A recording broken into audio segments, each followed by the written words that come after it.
सोचिए आप एक वीडियो बनाते हैं, वीडियो सोशल मीडिया पर वायरल होता है और सिर्फ 1 लाख व्यूज पूरे होने पर आपको मिल जाते हैं 10,000 रुपए।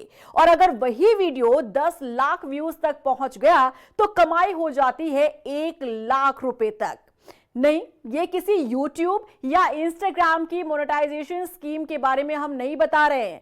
यहां पैसा सोशल मीडिया प्लेटफॉर्म नहीं, सरकार देगी। जी हाँ, लेकिन ठहर जाइए, ये फायदा हर क्रिएटर को नहीं मिलेगा और ना ही हर तरह के वीडियो पर मिलेगा। तो आखिर कौन से क्रिएटर्स इस पैसे के हकदार होंगे, किस तरह का वीडियो बनाना होगा, व्यूज की गिनती कैसे होगी, आज पूरी खबर के बारे में हम आपको बताने जा रहे हैं। लेकिन पहले समझिए कि आखिर ये पूरा मामला है क्या। सोशल मीडिया पर आज सिर्फ मनोरंजन का माध्यम नहीं रह गया है। लोग खबरें देखते हैं, सरकारी योजनाओं की जानकारी लेते हैं, नौकरी, स्कॉलरशिप, रोजगार और सरकारी सुविधाओं से जुड़ी जानकारी भी सोशल मीडिया से हासिल करते हैं। और इसी बदलती आदत को देखते हुए सरकार ने सोशल मीडिया क्रिएटर्स को अपने सूचना तंत्र से जोड़ने की दिशा में बड़ा कदम उठाया है। इसके तहत सरकारी योजनाओं, कार्यक्रमों और विकास कार्यों से जुड़ा कंटेंट बनाने वाले रजिस्टर्ड या इम्पैनल सोशल मीडिया क्रिएटर्स को उनके वीडियो के प्रदर्शन के आधार पर भुगतान देने का प्रावधान किया गया है। अब यहां सबसे बड़ा सवाल है कि कितने व्यूज पर आपको कितने पैसे मिलेंगे। तो देखिए, 1 लाख व्यूज अगर आपके वीडियो पर आएंगे तो 10,000 रुपए आपको सरकार देगी।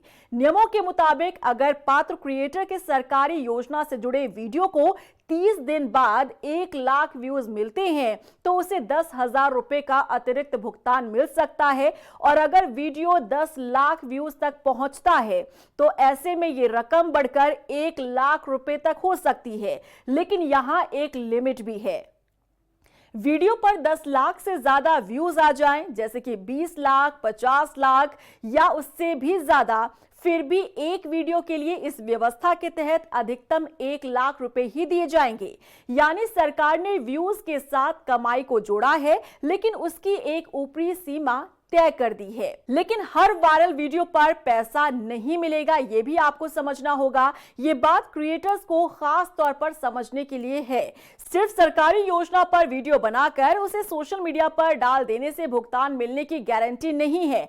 क्रिएटर का संबंधित विभाग के साथ इम्पैनल होना और तय नियमों को पूरा करना भी जरूरी होगा। वीडियो भी निर्धारित सरकारी योजनाओं या कार्यक्रमों से संबंधित होना चाहिए और सबसे महत्वपूर्ण, व्यूज का सत्यापन होगा। यानी सिर्फ स्क्रीन पर दिख रहे नंबर के आधार पर पैसा नहीं मिलने वाला है। दरअसल ये फैसला बिहार की सरकार ने लिया है। बिहार कैबिनेट ने Bihar social media and other online media rules 2026 में संशोधन को मंजूरी दी है, जिसके तहत ये बड़ा कदम उठाया गया है। बिहार में जितने भी सोशल मीडिया क्रिएटर्स हैं, आप वीडियोस अगर बनाते हैं, बिहार में रहते हैं, तो ये आपके लिए बहुत अच्छा मौका है। लेकिन अब सवाल है कि सरकार को क्रिएटर्स की जरूरत आखिर क्यों पड़ी। दरअसल सरकार की योजनाएं बनती हैं, आप जानते हैं, बजट भी खर्च होता है, लाभार्थी तय होते हैं, लेकिन असली चुनौती होती है जानकारी सही व्यक्ति तक कैसे पहुंचाया जाए। मान लीजिए किसी गांव में किसानों के लिए कोई योजना शुरू हुई है।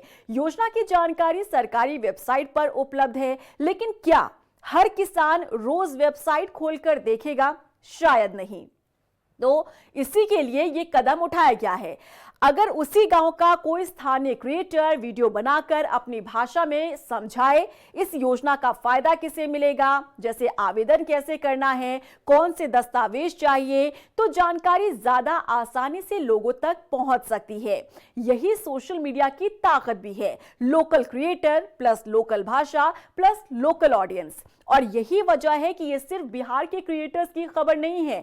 आज देश के लगभग हर राज्य में हजारों लोग सोशल मीडिया पर कंटेंट बना रहे हैं। किसी के पास लाखों फॉलोअर्स हैं, तो कोई सिर्फ अपने जिले या शहर में जाना जाता है। और कई बार छोटे क्रिएटर्स की लोकल पहुंच बड़े क्रिएटर्स से भी ज्यादा प्रभावी होती है।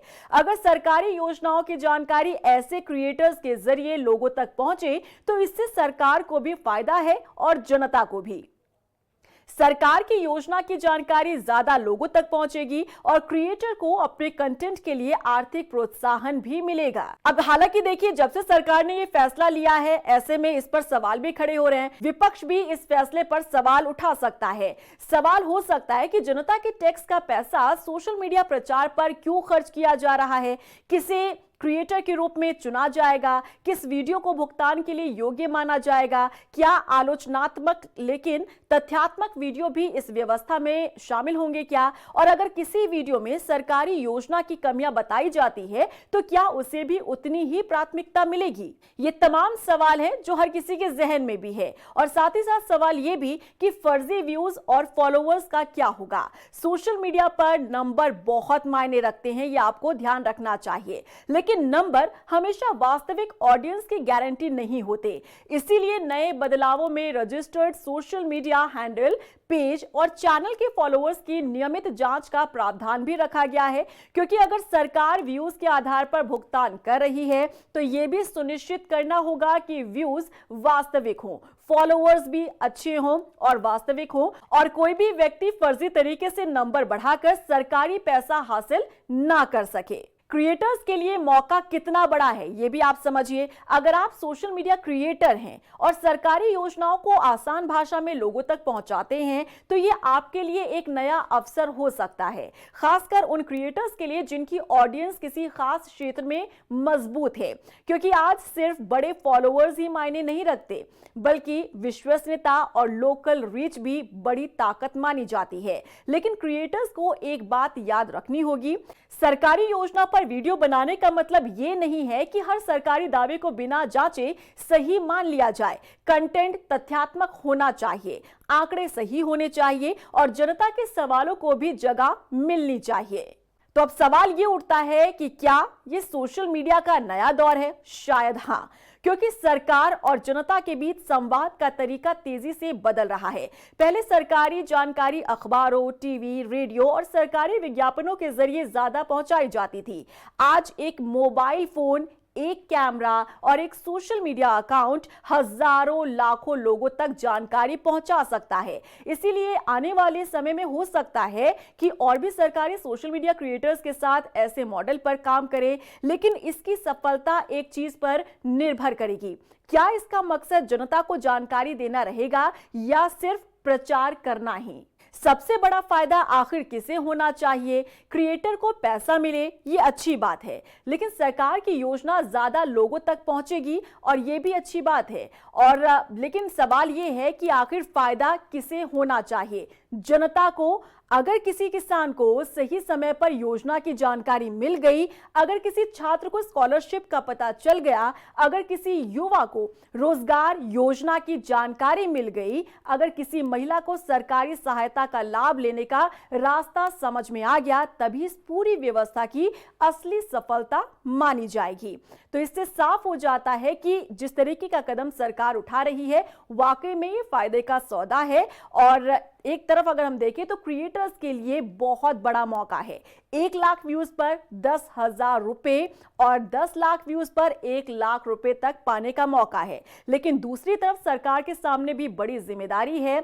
हर भुगतान पारदर्शी हो, व्यूज की सही जांच हो और सरकारी पैसा जनहित में इस्तेमाल हो। और क्रिएटर्स की जिम्मेदारी भी इसमें कम नहीं है। वायरल होने से ज्यादा जरूरी है विश्वसनीय होना, क्योंकि सोशल मीडिया पर एक वीडियो लाखों लोगों तक पहुंच सकता है, लेकिन उस वीडियो में दी गई गलत जानकारी भी उतने ही लोगों तक पहुंच सकती है। इसीलिए सवाल सिर्फ ये नहीं है कि सरकार क्रिएटर्स को कितना पैसा देगी, असली सवाल ये है कि इस पैसे से जनता तक कितनी सही जानकारी पहुंच पाएगी। और क्या आप सोचते हैं सरकार का ये फैसला क्रिएटर्स के लिए बड़ा मौका है या सरकारी प्रचार का नया तरीका? आपको क्या लगता है? कमेंट सेक्शन में जरूर बताइएगा। नमस्कार।